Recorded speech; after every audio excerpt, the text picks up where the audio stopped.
my face when I talk to you, shitheel.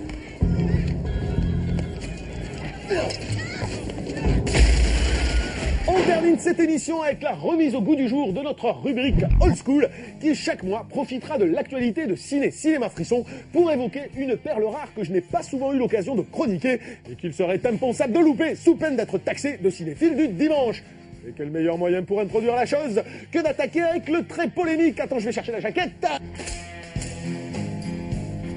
Los Angeles 2013 de Big Daddy John, suite Gonzo est carrément suicidaire du mythique New York 1997. Et c'est énorme. Dégage, rien à foutre.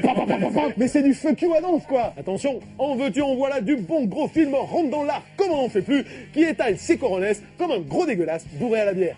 Last chance, hotshot. For what? Freedom, sir. In America? I died a long time ago. Et oui, quand je citais plutôt Carpenter, McTee ou Verhoeven comme race de cinéastes badass en voie de disparition, ce n'était pas un euphémisme. À revoir Los Angeles 2013, dans lequel Snake, héros préféré de tous les geeks aux côtés de Conan, ça ne se discute pas, revenait pour foutre le bordel dans une Amérique facho qui excommuniait ses hérétiques à Los Angeles la décadente. On se dit qu'il serait impossible aujourd'hui de réaliser un film concept aussi couillu, à la fois monument de vulgarité visuelle et réquisitoire bourrin contre le politiquement correct, voué aux gémonies avec une fuck you attitude dont seul Carpenter et Verhoeven étaient capables. Mais parce que je crois que surtout Carpenter, tu vas pas le refaire. Moi j'étais terrifié quand je l'ai vu venir te faire une promo de bidon de lessive pour un remake de Fog par exemple. Ça fait chier. Mais jusqu'à cette période-là, mais c'était vraiment... mais j'en ai rien à foutre les mecs. Je fais ce que je veux. Et l'air de rien, cette liberté de parole, cette liberté de ton, cette fuck you attitude en permanence, où finalement le mec il était cohérent par rapport à sa façon de voir le monde, par rapport à ses opinions, par rapport à ses principes, ça c'est incontestable. Mieux, ce modèle d'anticonformisme revanchard était déjà suicidaire à sa sortie en 1996, ce que son cuisant échec a prouvé en excluant définitivement Carpenter du giron des grands studios. Mais c'était déjà une habitude pour cet apôtre de l'entrisme frondeur qui ne cessa d'entretenir des rapports houleux avec les majors. En réalité, si Los Angeles 2013 put se monter avec un budget conséquent, après plus de 15 ans de galère et une profession de foi ultra casse-gueule, c'est grâce à l'acharnement de Kurt Russell et au soutien indéfectible de Debra Hill, productrice attitrée de Carpenter. D'ailleurs, tu sais que le troisième acte du film, il faut ce qu'il vaut, hein, mais toute la fin du film a été écrite par Kurt Russell. Carpenter le dit, Kurt Russell s'est vraiment impliqué au niveau narratif, il s'est vraiment battu. Pour lui, c'était le meilleur perso qu'il a jamais joué, Snake Plissken, et il voulait absolument le refaire. Ce qu'il ne savait pas, ou alors était-il aussi fou que lui, c'est que la colère de Carpenter contre une Amérique de plus en plus bien pensante dans laquelle il ne se reconnaissait pas, allait être à la mesure de l'outrage au bon goût que représente son film.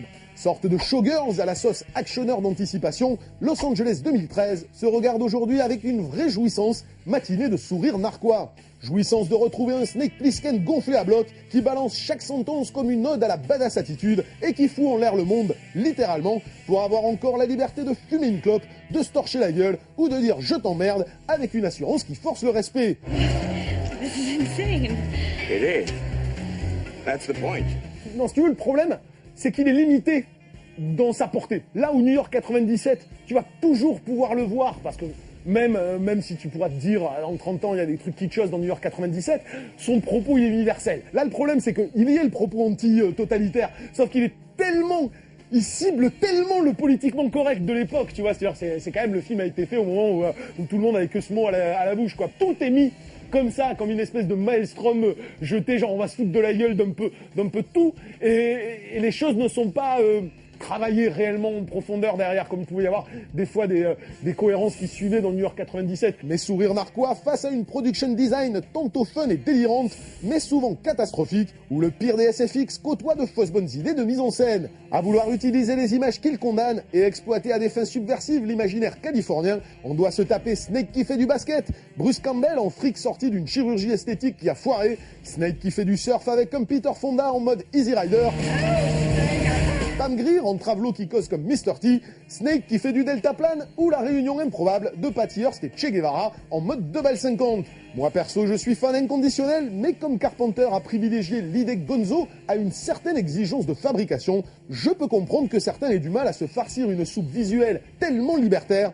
qu'elle frôle l'indigence. Bon ok, c'est puéril. Évidemment que c'est pas le summum de la subversion, tu vois. Évidemment que tu vas pas regarder le truc en disant waouh, comment il rentre dans l'art de l'Amérique. Non, parce que c'est tout con, c'est débile. Mais c'est fun, putain. C'est super jouissif, quoi. C'est ça que je veux voir. J'en ai rien à foutre que l'effet spécial il soit super bien fait ou pas. J'en ai rien à foutre qu'il y ait 3 incohérences dans le film. Non, non, j'ai un mec en cuir avec une putain de gueule, une clope au bec et qui dit mais je t'emmerde, toi. Je fais ce que je veux, je suis libre, putain. Je vais pas écouter ce qu'on me dit, je vais pas écouter tout ça. C'est des mecs qui ne baissent pas leur froc, quoi. Il y en a plus aujourd'hui. Et franchement, c'est face à ce genre de film que l'on doit choisir son camp. Moi, personnellement, je ne sacrifierai jamais Snake à n'importe quel Léonidas et autres Wolverine. C'est une question de priorité. Quoi? T'as pas compris que j'étais énervé aujourd'hui? Ah, mais si, non, t'es sous vitamine C. Là. Je suis sous vitamine C. C'est terminé, give me the DVDs, your punk motherfucker. Donc Des Mineurs, si vous l'avez pas vu, c'est franchement impératif. Super film de Catherine Bigelow. Faut absolument voir son film, ça c'est mortel.